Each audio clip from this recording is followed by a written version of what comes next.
Olá, Deus tem uma palavra para você e ela se encontra em Gênesis 21, verso 14, que diz: Se levantou Abraão pela manhã e pegou o pão e uma vasilha de água e deu a Agar e entregou a ela seu filho e a mandou embora de casa.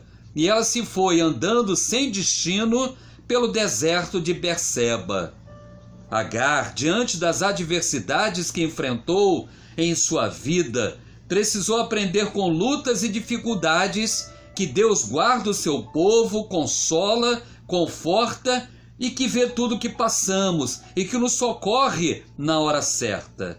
Agar era uma escrava comprada por Abraão e Agar servia em sua casa. E em Gênesis 15, Abraão havia recebido uma promessa de Deus de que teria um filho. Mas como a promessa demorou para ser cumprida, Abraão tomou a frente de Deus e agiu de acordo com a sugestão de Sara, sua mulher, que era estéril, e se deitou com Agar, que engravidou.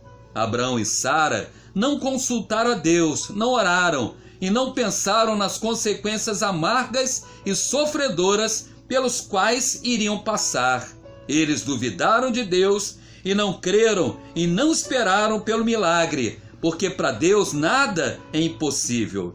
Colhemos o que plantamos, e para cada ação existe uma reação, e para cada decisão uma ou mais consequências. Portanto, coloque diante de Deus seus planos, seus desejos, suas insatisfações, seus medos, suas ansiedades e aguarde pela sua resposta. Seja paciente, não se precipite, porque Deus tem a maneira e o tempo exato para fazer o milagre que tanto necessitamos. José foi levantado por Deus para salvar sua família da fome. Chegou no Egito como escravo e só se tornou governador anos depois.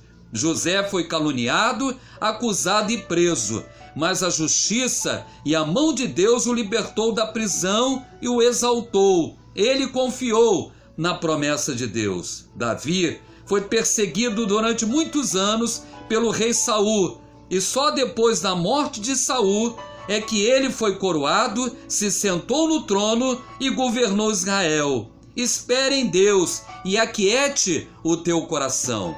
A Bíblia diz que no tempo determinado Sara também teve um filho, e Sara incitou Abraão a despedir Agar junto a seu filho, e Agar foi para o deserto.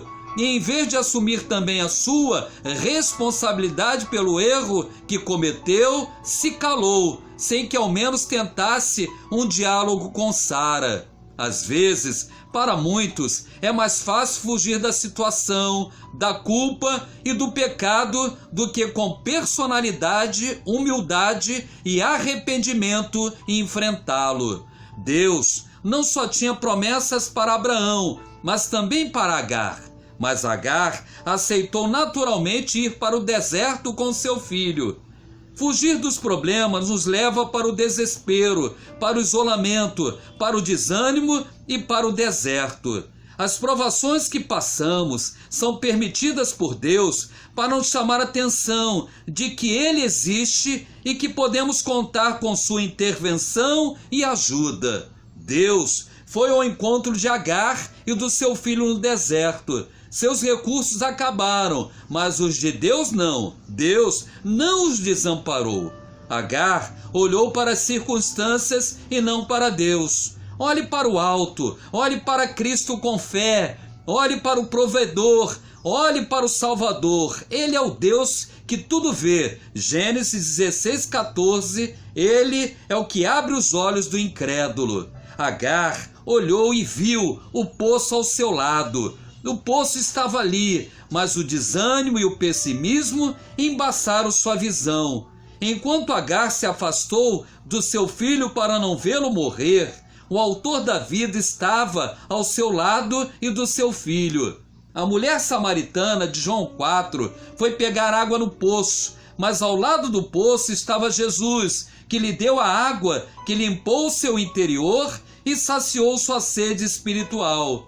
Deus restaurou a vida, o trauma, o ânimo e a fé de Agar, e ela saiu do deserto e retomou sua caminhada com sua vasilha cheia de água e com pão. Jesus é o pão da vida, que desceu do céu para nos sustentar pela sua palavra, pela sua presença e pelas suas promessas. Se a sua vida se encontra no deserto da aflição e sua alma no deserto da solidão, entregue-se a Cristo, pois só Ele tira do deserto. Vou orar por você. Querido Deus, levante este ouvinte que está caído, sem forças e vigor. O sustente em nome de Jesus. Amém. Leia a Bíblia, visite meu canal no YouTube, se inscreva e compartilhe ao máximo com seus contatos. Graça e paz.